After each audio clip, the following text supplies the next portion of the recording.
Profesora, muy buenas noches. Continuamos con esta sesión del compañero Douglas. En esta ocasión, les saludo a la alumna Isabel Pérez Bolet. Voy a hablar sobre el aprendizaje. El aprendizaje en la psicología se ha ido proponiendo diversas formas de definir el aprendizaje. Así tenemos, su definición es definir el aprendizaje como producto, ¿no? Es la escuela de orientación este, conductista define el aprendizaje como un cambio de conducta empleada por el estímulo-respuesta, ¿no? El aprendizaje R es producto de una relación con un estímulo. En este método no se considera cambios internos o procesos psíquicos, siendo estos de naturaleza inobservable. Los conductistas consideran que no están sujetos a descripciones científicas. Para los conductistas aprendemos conductas nuevos, hábitos, respuestas observables, caminar, como escribir, ¿no? Entre sus representantes más destacadas tenemos a Watson y a Skinner. ¿Ya? Definir el aprendizaje como proceso.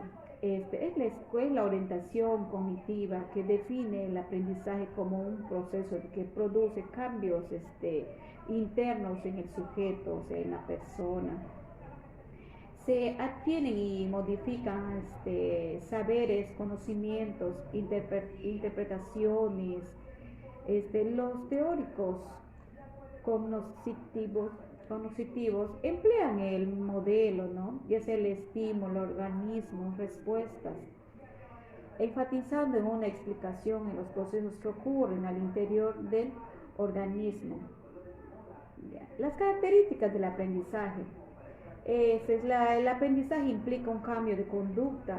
Quiere decir que el sujeto que aprende es capaz de realizar acciones o conductas que antes el aprendizaje no se realizaba y ahora se pueden realizar. Vemos acá un ejemplo, ¿no? De que Juan aprendió a manejar una bicicleta. Y acá dicho cambio en el resultado de la experiencia. Quiere decir que para aprender se tiene que realizar un conjunto de acciones, se tiene que practicar, entrenar. Acá un ejemplo es aprender a bailar marinera, o sea, practicando los pasos, o sea, guiándote, ¿no? De cómo es los pasos, cómo es la dicha una danza, un baile. Y acá cambio de conducta es relativamente permanente. Si el uso de la aplicación de los aprendido es constante, el aprendizaje es consolidado. Lo que se ha aprendido puede ser mejorando las prácticas, apareciendo cada vez nuevas conductas, las cuales a diferencia de las anteriores son de mejor calidad. Ya, el ejemplo podría ser un niño estudió el año pasado inglés, pero solo recuerda algunas cosas. Más no se olvida el español porque continuamente lo utiliza, lo que es el inglés muy poco, nosotros acá muy poco lo empleamos, y si lo empleamos cuando estamos en el colegio o raras veces, no es como el español, que el español es nuestro idioma, ¿no? Que nosotros empleamos a diario. Ya implica una interacción sujeto-medio. En caso de los seres humanos, ese medio es principalmente el medio social. La interacción social son las relaciones interpersonales con las que se determinan mayormente nuevos aprendizajes. Un ejemplo así, ¿no? Un chimpancé con su donador que lo entrena para una función en el circo. Yeah. Tienen codificación neural. Van codificándose en nuestro cerebro a través de la formación de nuevas conexiones entre neuronas. Diversas investigaciones comprueban modificaciones a nivel neuronal y la participación en conjunto de neurotransmisores, entre las cuales destacan el interior. Algunos lo denominan por aprendizaje cultural, otros aprendizajes verbal, debido a la importancia fundamental que este aprendizaje tiene la palabra. O un ejemplo es aprender un nuevo idioma, ¿no? que muchos quisiéramos aprender otro idioma más que el castellano, no solamente sería nuestra única opción, tuviéramos que aprender ya sea otro idioma, ¿no? El aprendizaje social, es un proceso de socialización, implica el aprendizaje de normas, de conductas, valores, costumbres, tradiciones, creencias y roles sociales. Es ofrecer regalos en los cumpleaños, o sea, un ejemplo, ¿no? Es dar regalos para llevar para los cumpleaños o cuando hay un matrimonio, la tradición es que te tiren con el arroz para los recién casados o saludarnos al encontrarnos. Aprendizaje efectivo, lo cual se adquiere o modifica nuestros efectos y sus formas de expresiones hacia determinadas personas u objetos. El ejemplo es el amor de un esposo hacia su esposa, el apego de un infante hacia su madre, el autocontrol de la ansiedad, también poder hacer la cólera, ¿no? Y acá vemos aprendizaje actitudinal. Consiste en formaciones de actitudes favorables o negativas relativamente permanentes, ¿no? Hacia personas, ya sea objetos, actividades, situaciones, ¿no? Un ejemplo, María detesta las clases de matemáticas. ¿Quién no detesta las clases de matemáticas, no? Es que hay que, como podría decir, nos tuviera que gustar la matemática para poder que, o sea, para que nos gusten los números, para que quien no detesta matemática, muchos no, en mi caso yo no soy una experta en matemática. Y sería todo, les dejo con la continuidad del video de la compañera Patricia Saavedra. Gracias. Transmisores, entre las cuales destacan las capacidades cognitivas, las neuronas de las cortezas cerebrales posibilitan la adquisición de un número ilimitado de aprendizaje y a los cambios de conducta que no son aprendizajes en la madurez, que no son aprendizajes, son cambios biológicos que ocurren en un sujeto para predisponerlo o adquirirlo de nuevas conductas que presentan en algunas etapas del desarrollo y no dependen de la experiencia. Un ejemplo puede ser el cambio de voz en la adolescencia, eso se ve mucho, tanto en los chicos más que todo ellos, cuando ya empiezan a empezar a agarrar el desarrollo, como que la voz va cambiando, se hace más ronca, se hace más aguda, algo. Y acá pongo reflejos, son reacciones innatas producidas automáticamente ante estímulos específicos, ¿no? El ejemplo es un recién nacido presenta cualquier objeto que le roza los dedos sin un aprendizaje previo. Estados temporales de organismos son aquellos producidos por las alteraciones en el organismo de un determinado tiempo de duración, ya sea cansancio, enfermedad, ingesta de drogas, por el efecto de ciertos fármacos, ¿ya? En estos factores pueden afectar la ejecución de los aprendizajes, pero pasado su efecto, la ejecución se restablece incluso sin nuevo entrenamiento, ¿no? Un ejemplo podría ser, ¿no? Producidos en la conducta de un enfermo, no, no son producto de un aprendizaje, sino la dolencia que padecen. Recuperar de la salud, desaparecen, ¿ya?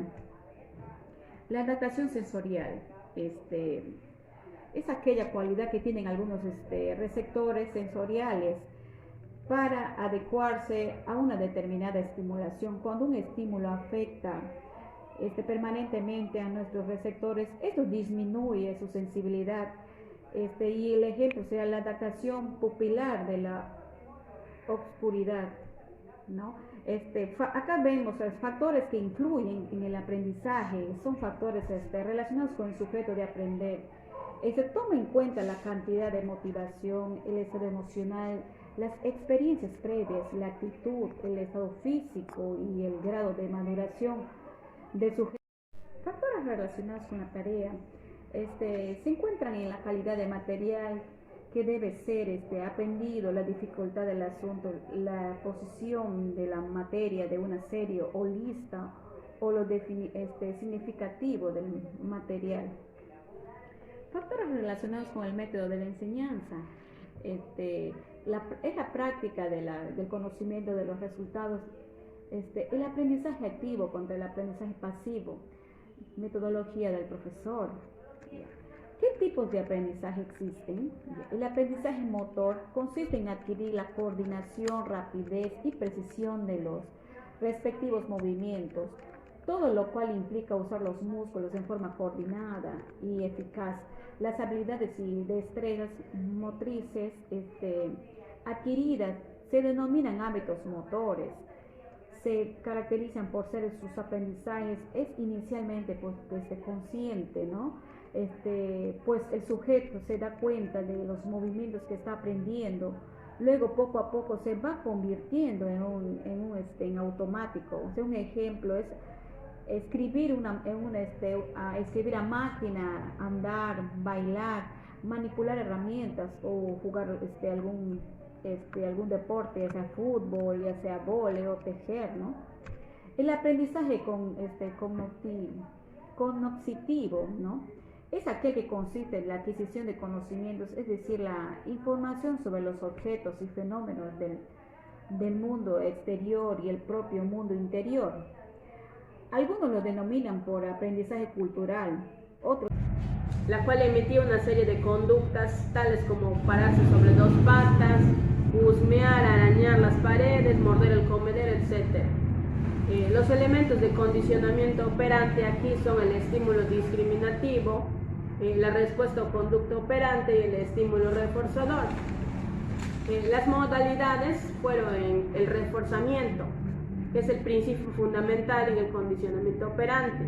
El reforzamiento positivo, que es el procedimiento a través del cual, después de ser emitida una conducta, aparece algo. El reforzamiento negativo, cuando el procedimiento a través del cual se emite una conducta desaparece o se evita un estímulo. El castigo, en el procedimiento a través del cual se va disminuyendo la probabilidad de ocurrencia de una conducta, ¿no? También puede tener dos modalidades, el positivo y el negativo. El reforzador primario son estímulos que están directamente relacionados con la satisfacción de necesidades biológicas y básicas, como son la comida, la bebida y el sexo. El reforzador secundario son estímulos que han adquirido su valor de reforzadores al estar ligados de alguna u otra manera, ¿no?, a reforzar. Por ejemplo, el dinero es el reforzador secundario porque él mismo no satisface necesidades, pero permite el acceso a los reforzadores primarios y a otros reforzadores secundarios.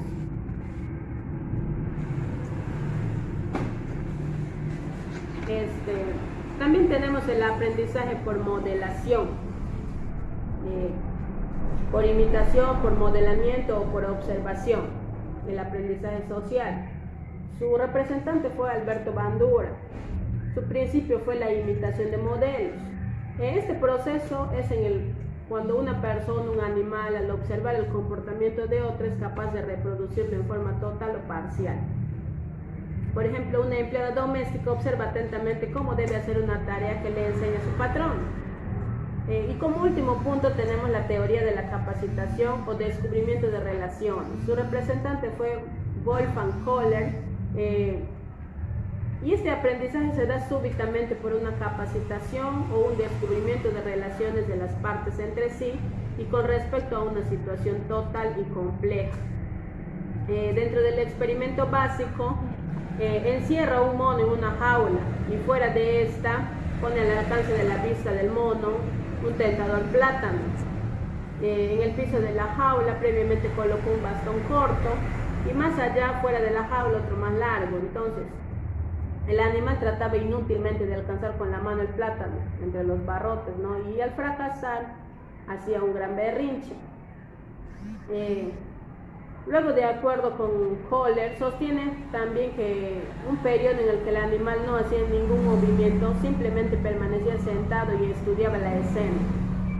El concepto básico fue el insight, que se traduce como el descubrir de manera súbita las relaciones de los elementos que conducen a la solución del problema. Continuando con la exposición, la que les habla Patricia Saavedra, voy a hablar acerca de las teorías del aprendizaje que existen. Como número 1 tenemos el condicionamiento clásico correspondiente, ¿no? Su representante es Iván Petrovich o Pavlov, que son de Rusia. Su definición es que es el proceso mediante el cual un estímulo inicialmente neutro es capaz de reemplazar o sustituir a otro en el desencadenamiento de una respuesta. Esto significa que un estímulo neutro adquiere algunas de las propiedades de un estímulo incondicionado por el hecho de asociarse, ¿no? El experimento básico del condicionamiento clásico consiste en entrenar, por ejemplo, a los perros, el ruido de una campanilla. El primer caso del experimento era hacer sonar la campanilla sola para poder tener la seguridad que no provoca la salivación antes del entrenamiento, ¿no? Pero el perro solo volteaba la cabeza y enderezaba las orejas. En el segundo paso consistía en representar casi al mismo tiempo el sonido de la campanilla y el alimento. Entonces este sonido y el alimento se repitió varias veces. Y el tercer paso, que se presentó solo el sonido de la campanilla sin el alimento, comprobándose que ante la sola presencia del sonido se producía la reacción salival en el animal. Los elementos son el estímulo incondicionado, que es el EI, la respuesta incondicionada, que es el RI, el estímulo condicionado, que es el EC, la respuesta condicionada, que es el RC, y el estímulo neutro, que se define como EN. El condicionamiento instrumental. Su representante, Edward Lee Thorndike. Su principio fue el ensayo y el error. Es un proceso mediante el cual el aprendizaje ocurre sobre la base de una serie de tanteos y equivocaciones, donde las respuestas satisfactorias conducen a una meta, se mantienen y las que no se van eliminando.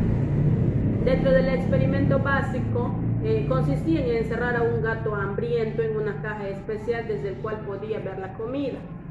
Ante el estímulo del alimento, el animal realizaba toda una serie de intentos, que serían aquí los ensayos, para poder abrir el pestillo que le conduciría a la comida, ¿no? Y hasta que finalmente se da con el mecanismo de apertura.